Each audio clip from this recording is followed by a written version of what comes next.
Welcome back, ladies and gentlemen, to Emergence Season 2, Week 12. I'm Taylor Reflections Noble, joined by Ryan Full Summers, and we have Game 3 between Reciprocity and F&I taking place right now here on Exhibit, and a big round for both of these teams. Whoever loses is going to be out in round number 1. Whoever wins will push forward to potentially play against Pittsburgh Knights or Estral, depending on who takes over that win. Just a little update, I do believe Estral is currently leading the way 1-0 overall, so Pittsburgh Knights could be seeing an early exit. But the series is still early on, and we'll for sure have some updates after this game. But off to the races we go, and it looks as if Reciprocity doesn't waste any time, man. They are all full steam ahead, and they're already onto the home hill of F&I. They continue to slay out, and F&I's got to think, how many lives do we want to continue to throw away? Well, it seems the answer is going to be no more. 43 seconds, a quick round on Exhibit, because typically you have that battle on a Bravo taking place. Well, not the case here. Reciprocity feeling confident. Very, very dominant round number 1. Of course, they cannot be happy after losing their map pick. They want to make sure they clean this series up over on Exhibit. 43 seconds later, they're off to the races. It's a big round. So what Fire and Ice chooses to do, of course, you're going to likely see those side pieces of utility placed first. Again, on a map like Exhibit, a lot of those long hallways, right? Got the incense, shock grenades, whatever it may be. Boltox eventually. Yeah, so helpful. We saw what Powers did with the Boltock on map 1. So oh my gosh. He put the Boltock back in his hand. Just crazy things happen. Just normal stuff. Heads roll off, man. With the Boltock in his hands. You always were a fan of it, man, and it does hit like a brick. Especially if Powers is using it. See how this break goes, though. Reciprocity didn't waste any time last time, and Rushy's already pushing Choche back. The stun goes through, and that gave an opportunity for Rushy's to go in and hit a brick onto Choche, drop him. Crystallize gets dropped, BGOT as well. That's going to be 3 down to the side of F&I. That only can mean one thing. Reciprocity is going to continue to push forward as Exploits and Raver now on the back pedal, trying to defend against this push from Reciprocity, but we might be seeing another quick domination. And Exploits, he's got to hold his own, and he's doing just that. Kenny will drop.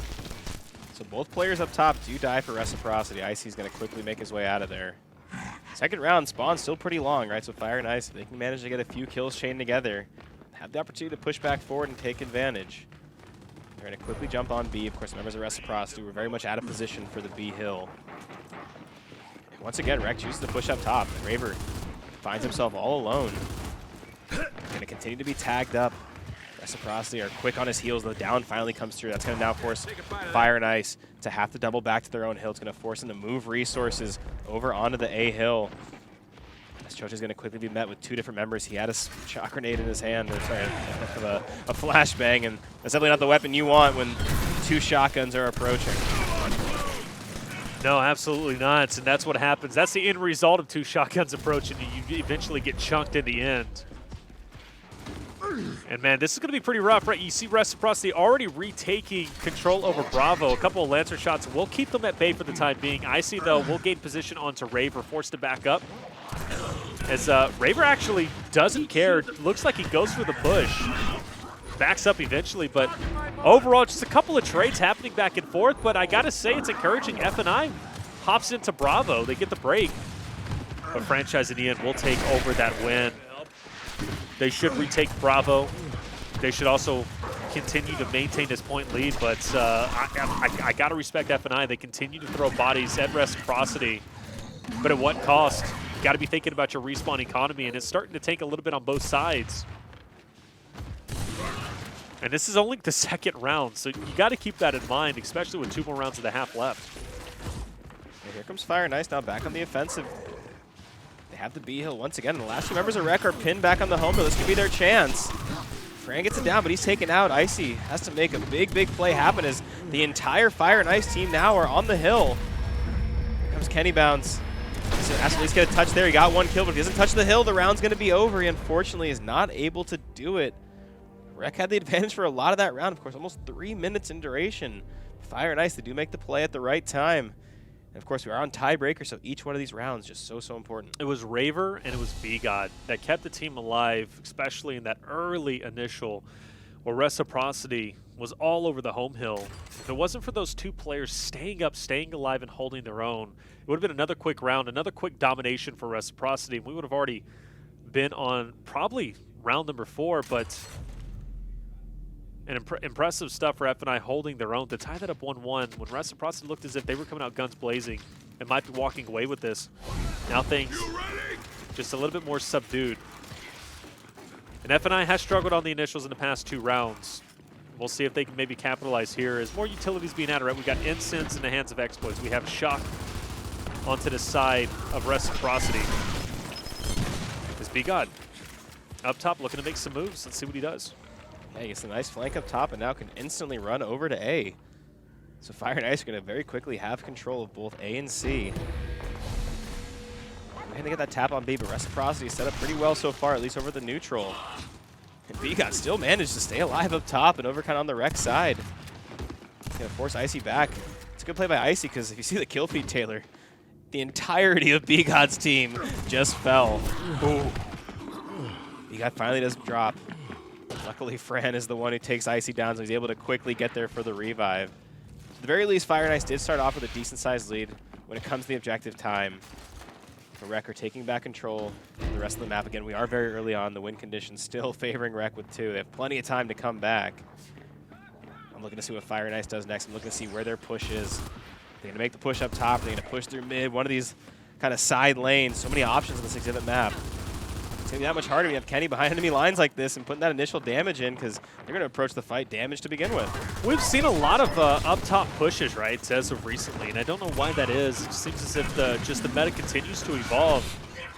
But you do see the kill feed. Exploits will take out Rushies. And maybe that opens the door for them to push forward, to swarm in.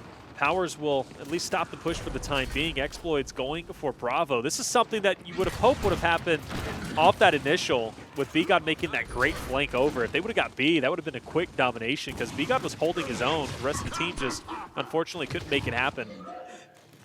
And the fight for Bravo still taking place. F&I, a nice little lead, right, of about 20, 30 seconds, but how long is that going to last? As Icy just a hair away from getting the full cap on Bravo, forced to back off. F&I continuing the pressure. Yeah, you're going to see Reciprocity take control of the numbers, at least for now. Raver's going to grab the inset off spawn. Icy's quickly able to dodge it before it connects.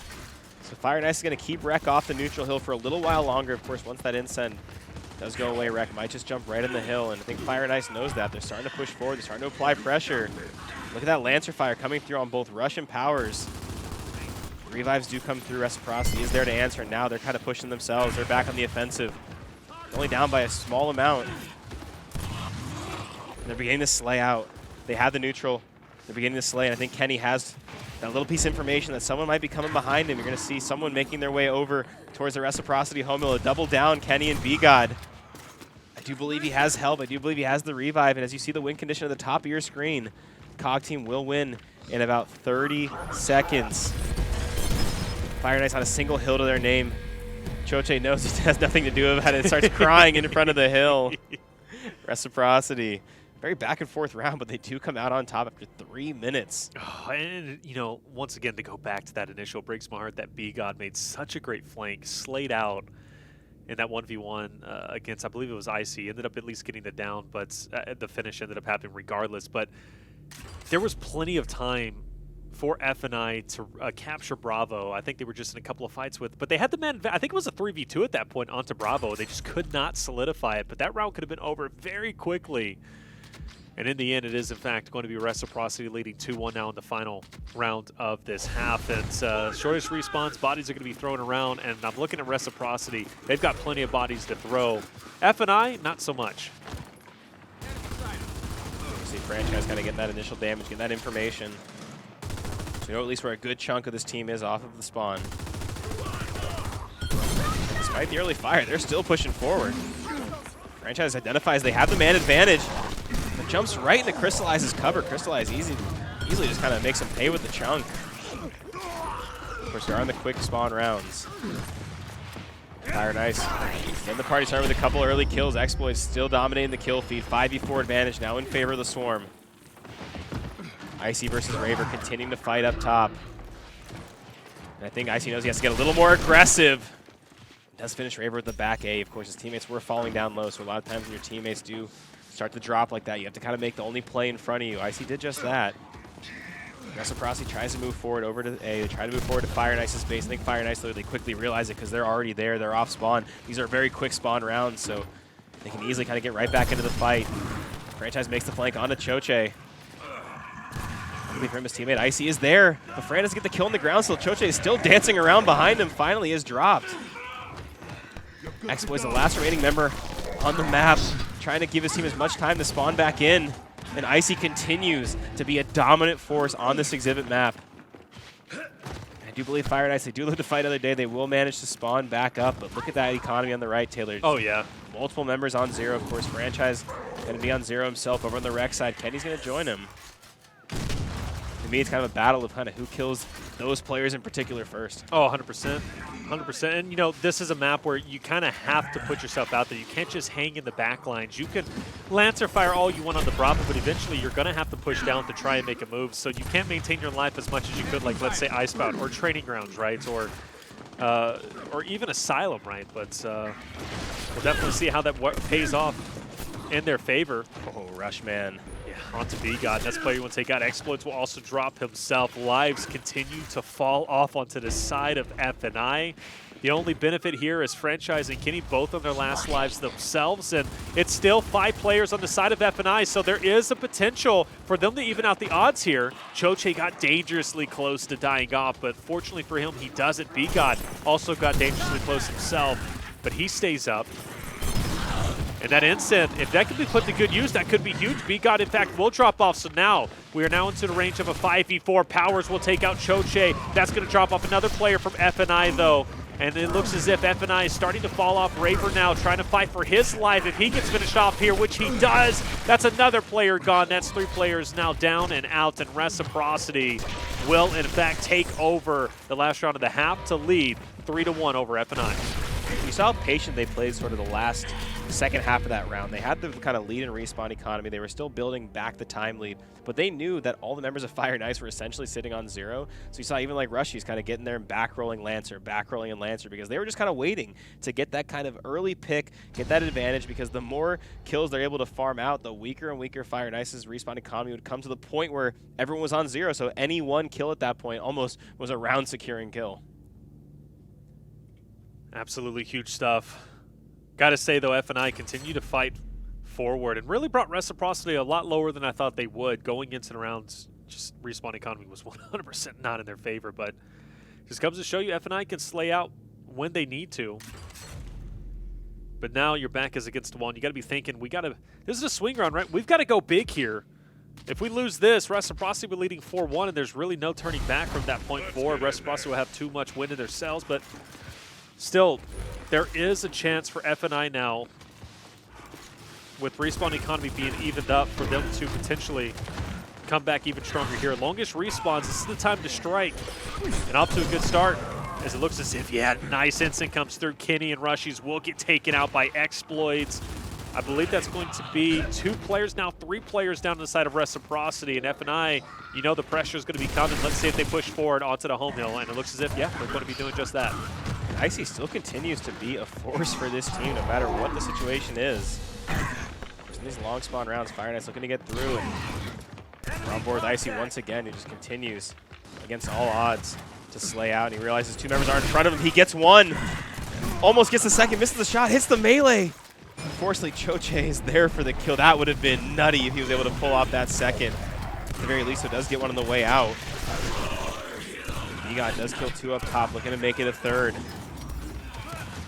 Franchise playing that as wide as possible, yeah. B-God is that guy, man. And he just continues to slay out. Just like we talk about Icy, it's B-God on the other side for F&I, who continually just slays out left and right.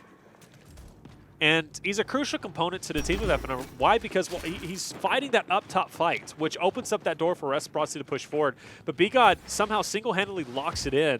And even if he wins it right, it gives him the opportunity to push forward, go for that OE himself, which we've seen him do time and time again. But this is looking a little bit tricky now. Reciprocity is going to be stacking 3 strong up top. F&I knows where the position is going to be with the flashes coming through. Franchise knows his opportunity. Unfortunately, Teamfire is going to be a little bit too much. He gets finished up. Now Icy, can he handle his own? He cannot. Powers from the flank. Chip damage taking place. He's softened up quite a bit. The finish will come through. F&I a good hold. Again, if you're Reciprocity, no reason to spawn back in at this point. You're going to see Fire and Ice at the 200-point mark. Rec still looking to cross the 100-point mark. In these situations, you don't want to get behind a respawn economy. You still have the lead, right? Kind of just chalk the round up. You're going to see Fire and Ice kill the remaining 2 members. And Fran and Icy Power is choosing, of course, not to throw their hat back in the ring. So Fire and Ice keeping this close, right? Keeping it competitive. Definitely to me, that kind of 3-1 situation is definitely one of those swing rounds, right? Obviously, if you extend that lead to a 4-1, you got to almost assume the map at that point is pretty much over. But Fire and Ice keeping it as close as possible. Now 3-2, and this next round is so important. It would be huge if they could tie up this tiebreaker. Just to give you guys an update, right? We kind of are the red zone, if you will, right? The only way to find out information is through us. Well, it was, in fact, Estro who did take over the victory 2-0 over Pittsburgh Knights. So they are out. And another update as well. The Rise matchup over Hive, they won 2-0 themselves, so they move forward to play against In-Game. So, you know, that boot camp that's happening right now, you got F&I, who's currently still in the tournament. Pittsburgh Knights, all they can do is sit around and watch, and you know they're supporting their boys of F&I to take over this victory, and what a massive victory it would be over the teams such as Reciprocity, one of the most storied teams, at least right now, currently when it comes to Gears 5, not only in Emergence stage, but also in the Pro League with a flawless record of 5-0, and then that San Diego victory as well. But F&I is holding their own, and Choche wins a huge 1v1 against the main slayer of Rushies. As these early trades come into play, we have a 4v4 on the map. Teams playing it fairly slow in middle. Franchise using that Incen. We talked about kind of how impactful those side pieces of utility can be later in this map. Franchise is going to be surrounded by members of F&I, and he's going to fall as well. Lancer Fire of Reciprocity will be there to weather the storm. Powers gets 1. Powers gets a 2nd. Of course, Rushies was there for the teamwork. That dynamic duo, those kind of main slayers of this team.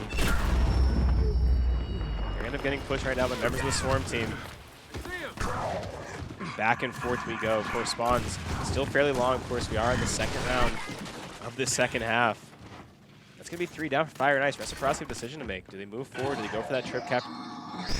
Rush is going to inch his way there. He knows there's a player in front of him. He's going to continue to challenge Exploit because Icy's there on the flank. Love this teamwork coming through from Reciprocity. Oh, they're sticking together so well. To put Fire and Ice on their heels. If Reciprocity continues to work as a team like they're doing, man, there's no stopping them. This is what makes them strong, is one cohesive unit, and they're so pushed up. It's only a quick jaunt over towards Delta, and F&I, at least player number 7, Raver, he was looking as if maybe he wanted to go up top, but not the right answer. Everybody taking their time. A couple of shots will take place. Rushies looking for his opportunity to push forward. And I think this might be it, as some stunts are in fact going to be thrown. Icy from the corner is going to get a nice shot onto 1, but I don't think it's going to be enough in a 1v2. He tries to put a couple players on skates. It's not going to happen. He will get dropped in the meantime, and the counter wipe is coming through. Reciprocity answering back. B-God last alive. He's going to be around the corner. Rushies knows it. He hits him strong. B-God holds his own. He'll stay alive for the time being, but Reciprocity, this opens up the gate. They're forced to push back. But the lead isn't too much, isn't too strong. F&I, they've got to get a break not only on the neutral hill of E, but they got to get the break on F. B-God knows this. He's going to push up top. He's trying to get as much positioning as possible. A good shock, though, will push Raver off of E, and I don't think they're going to be able to do this. Reciprocity is going to win a very narrow round, 250 to 145 regardless. F&I looked as if they kind of had positioning there. They made a good push, but overall a good hold for Reciprocity to lead 4-2. We saw that same situation we saw earlier where Fire and Ice is basically pinned back on their side of the map, almost in a cluster of 5. And they have that decision to make of where their push is going to come. And those are the situations that Reciprocity thrives in. They have some of the best Lancers, some of the best teamwork. So they're so good at kind of identifying where the push is going to come, and more importantly, just absolutely shred them with initial damage. And you could see just from both angles, the Lancers were strong, players were going down. Fire and Ice tried their best to use the utility they had. They tried their best to get that initial flash, delayed flash, whatever it could be. But in the end, this is probably the toughest team to kind of get those advantages against. Definitely is, right? But if you can do it against them, you can do it against anybody in the world. I know you guys have mentioned time and time again, everybody's been saying about how close the competition is overall. Reciprocity, of course, still at the tip of the spear currently, but when you have the rest of the placements down low, it's really anybody's game. It's going to make Mexico that much more exciting. As a good shock does come through, Crystallize forced to push up, but at least it's going to give some positioning. as a couple of kills will come through. Rushy hits a nice shot, but it's not going to be enough. Exploits will take him out. We've constantly seen this push and pull fight between Exploits and Rushies time and time again. It looks like Icy won the fight up top yet again, so he has just absolutely controlled that side of the map from start to finish. Reciprocity off spawn, going to manage to get their home hill back. And Icy once again just cannot be taken down when it comes to this top side of the map. And you look at how aggressive he's getting. There's two members in front of him, and he's still getting in their faces, getting aggressive. Unfortunately, he falls alongside his two teammates, so a 5v2 advantage now in favor of Fire and Ice. That's a good win. That's a good win. Franchise now last alive. Pressure being applied. Players will, in fact, be spawning back up. Choche choosing not to respawn himself. That could be a very wise decision, right? Spawning back up with 4 out of 4 lives, but Crystallize takes out Franchise, and F&I stay alive just a little bit longer. You love to see it. Choche, a bit of a risky play there, I would say, choosing not to get that respawn back in. If his team had maybe been sort of wiped off and he wasn't there kind of for the final fight, that would have been tough, but he trusted his teammates, and they came through for him. Reciprocity have not won this yet, Fire and Ice. Yeah. They need to chain 3 in a row to win this. Of course, they did just win the first, so they have to win the next 2 if they're going to move forward. Like I said, I genuinely can't remember a time Reciprocity was finished off first round. F&I would make Emergence Days history here against the team who ended up winning last week. To go from winning last week to being first rounded this week, the very next week, would be a tough loss, a tough pill to swallow, but F&I definitely have Reciprocity in a good position. Put me in the game. I'm ready. As it looks as if we're going to have a little bit of a stalemate off the rip. I do believe. Oh, okay, we have. Okay, a player did in fact lag out. Okay, so we're going to be waiting just a little bit, but this is a good opportunity to maybe explore the map potentially. Producer, I know he loves. There we go. Producer loves to go through this map, and this is the map. If you're going to have a map to free roam and just basically check it out, like Training Grounds, not that fun, right? Icebound, not that fun. This one, it's like a freaking museum, man. You could just go through and just check out everything. What was they had krill in here or something. I don't even know. This is where the free balling of a caster really comes into play, guys. So we're really going to try and make this work for you guys out there. Is that that bot is really having a tough time. Can we get a what is Well, they're surrounding the poor guy too. Can he move? He can't move. This is bullying to like the 10th degree. You know what this makes me think of? What's that? That's Burger, locked down by AMC. Oh my gosh. Hashtag free burger. There you go. Throw the free burgers in You the had chat. to throw it out there. I'm not gonna lie, I haven't heard you say that in a while on broadcast. I feel like the movement's dying. You know, he got a good bonus at AMC recently, so he's been feeling himself a little bit. So he hasn't been wanting to get freed as much as of recent. AMC, well, if he hooks it up a little bit, maybe, a free card, some free movies. I mean, I got the free movies. I know you got the free movies. You rubbed it in my face whenever you came into work. I can show you the man. card on break if you want. No, I've already seen the card. Ryan. I'm just saying, maybe I can help in the movement myself. Wear a T-shirt or something. We got T-shirts. No, I know you do. They're not sold out as of yet. Imagine that. What are you trying to say? I'm not trying to say anything. I'm not starting a fight up here. I'm not starting a fight. You don't want the community to turn against you in the name of burgers. I love the community. Hey, I love the community, man. I've been going and watching some stream. I've been having a good time. I'm not gonna lie. Gears community, there's nothing like it. Actually, it's quite funny. I've been following the guys on Twitter, and I just love this battle of like who's taller than the other. Have you been seeing any of that? I don't lose those battles often, so I don't take my time reading about the shortness battles. Yeah, you're not 5'9" like me. Rest in peace. I saw one say if this guy's taller than me, if he's 5'9" or 5'10", then I'm 6'1". I think the height just kept increasing from there. Pretty crazy, man. New Gears guys, short but scrappy. You'd love to see it. Best shoe game in the market too, by the way. Not gonna lie, I see off-whites and Yeezys everywhere. I think it's like more of an esports thing nowadays. Every esports player wants to have the good shoes. Call of Duty is all about what, the Yeezys? Or no, what do they do all over now? the place now. They got Balenciaga. That franchise league's been treating them nice. Put it that way. Fair enough, man. Hopefully. Oh well, yeah. Producers rocking New Balances, but hey, to each their own, right? Hey, he's ready for a run anytime that he wants to go for a run. There you go. And you got to respect that, right? And speaking of a run, Reciprocity putting the pressure on early. You're going to see Rushies continuing to jump around, put that shotgun to work, and they have a couple pieces of information with these two marked players. Crystallize answers back. It's going to definitely slow down their push, at least for now. Rushies continues to just get aggressive and move forward. The E-Hill will finally be secured at about the 50-point mark, so Reciprocity going to start to build that time lead. And if you're Fire and Ice, the last thing you want to do is get pinned on your side again like that. It's been about 3 different times where they've just not been able to make a move. Once Reciprocity gets that set up, there's just nothing they've been able to do to react. Curious about Rushies, though, from his positioning. Will he be able to catch a couple players off guard, forced to back up? B got Crystallized, will in fact drop. Exploits needs to put that instant to work, and relatively soon, as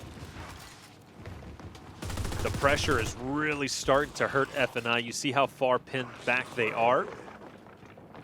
There's really not a lot they can do. And once again, I still love Rushies' position, just able to soften up the competition a little bit more. And finally, the breakout will in fact happen. Power's going to be the first one. Instant, unfortunately, is in fact going to take out B-Guy. Choche's going to fall as well. Raver will get downed himself. Another instant will be thrown. Finally, that's going to connect onto Kenny, but the damage is done. 3 players from FNI will in fact drop off, and that's going to be Reciprocity is going to be all over the spawn of FNI. Could this be the final round? Will Reciprocity win this 5-3? Find out on the next push.